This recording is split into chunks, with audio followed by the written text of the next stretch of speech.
चारू बरोबर असो किंवा नसो, मी तुमच्या बरोबर येतो. चला चला चला चला. कोणाला द्यायचा? हो, सावंतांना द्यायचं असं काय करता? चला. भाजी घेऊन ये. हो.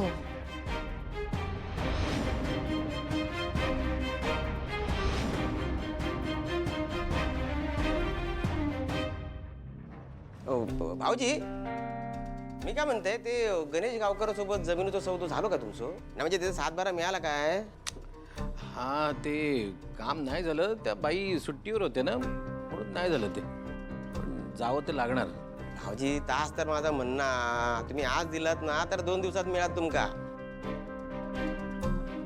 म्हणून म्हणते आता मी चाललंय ना ग्रामपंचायतीत, तर माझ्यासोबत चला, म्हणजे हातात तुमचा पण काम होईल.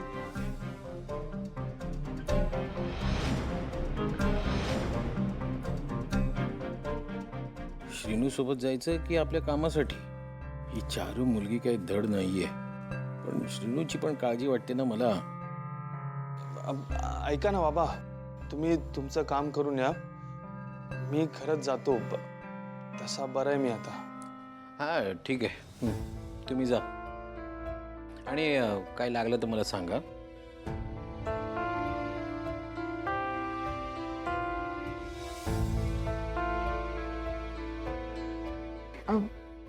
ओवी, अगं तू नाही गेलीस? हा, अवी तू का नाही गेलंस? ते काका ऍक्च्युली मला काम आहे थोडंसं. मी येते. हा, आलेच. बिचारी मुलगी आहे, कधी आपल्या मनातलं दुःख चेहऱ्यावर आणत नाही. माफ करा मंजू वहिनी, पण चारूपेक्षा ओवीच आपल्या श्रीनूसाठी योग्य मुलगी आहे. नाही म्हणजे काय ना वहिनी, या चारूवर विश्वास बसतच नाही हे माझं अजून. ही आली तशी काहीतरी जरा विचित्रच वागतेय.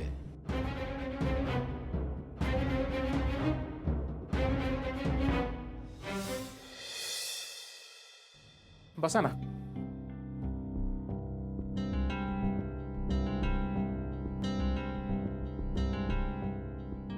ह्या मेघना आंटी काय करणार आहेत? श्रीनूला जर सगळं खरं कळलं ना तर इथूनच मुंबईला पाठवून देईल मला तो. काय होतंय तुम्हाला? काल रात्रीपासून डोकं जड झालं होतं आणि आज सकाळी कोरडी.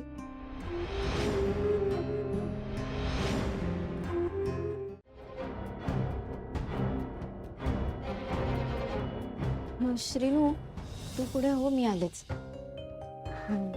मला तुमच्याशी जरा बोलायचं होतं. ठीक आहे.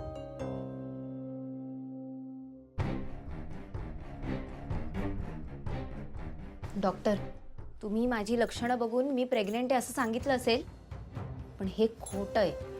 असं काही झालं नाहीये, तरी पण तुम्ही. हो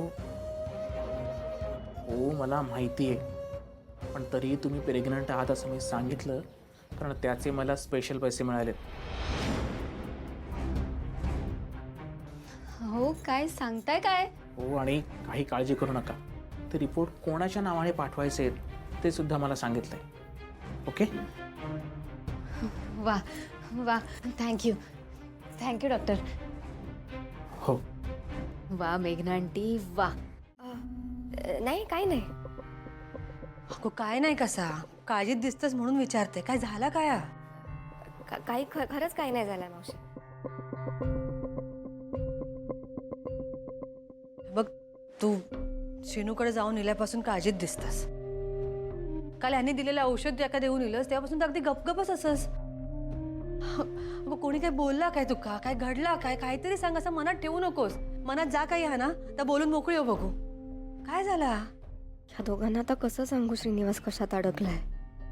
चारूचे रिपोर्ट्स आले असते तर निदान ती खोटं बोलते हे तरी उघड झालं असतं. पुढे काय करायचं याचा विचार पण करता आला असता. आता हा श्रीनिवास फोनही उचलत नाहीये. अर्धवट सांगितलं तर परत हे दोघं टेन्शन घेत बसतील. ओवी, आता काय हरवलंस? या बघ ओवी, आमका माहीत आ तुका जर कोणी काय बोलला जरी असत ना तरी मनात ठेवशील, पण सांगणार नाही आमका. एक गोष्ट लक्षात ठेव, तुका खोटा बोलता येत नाही. मावशी खरंच तसं काही नाहीये. मी ते ऍक्च्युली डुग्गूचा काय अभ्यास घ्यायचा ना तो विचार करत होते. मी त्याला एसे लिहायला शिकवलं ना, स्वतः त्याने शाळेत बरोबर लिहिला की नाही ते विचारून येते ना. मी त्याला भेटून येते. जा जाऊन ये. उगीच अभ्यासात हेळसांड नको ना. जा. हो आलेच. दाखवत नाही हा ओवी, पण त्या का शिनूच्या तब्येतीची काळजी आहे नक्कीच. कालपासून बघतोय ना मी. म्हणून तर मी त्याला जा म्हणून सांगितलं ना तिकडे, मुद्दामच. ओवीच्या डोळ्यामध्ये शेनूबद्दलचं प्रेम ओसंडून वाहत आहे, दिसतंय ते. पोरीनं जीव लावला शेनूवरती.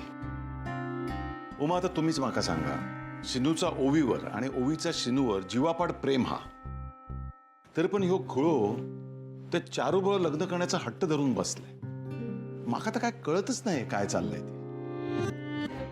मंजूचा बोलणं माका पट्टा.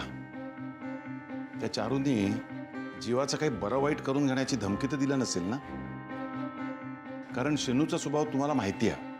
एवढं मोठं धाडसी निर्णय तो कधी घेऊच शकत नाही. होय हो, म्हणजे माका पण ना चारूचं वागणं काय कळत नाही, समजत नाही कायच. पण हा आपला ओवी हा म्हणून ठीक आहे. ठीक आहे, बघूया आता काय होतंय ते.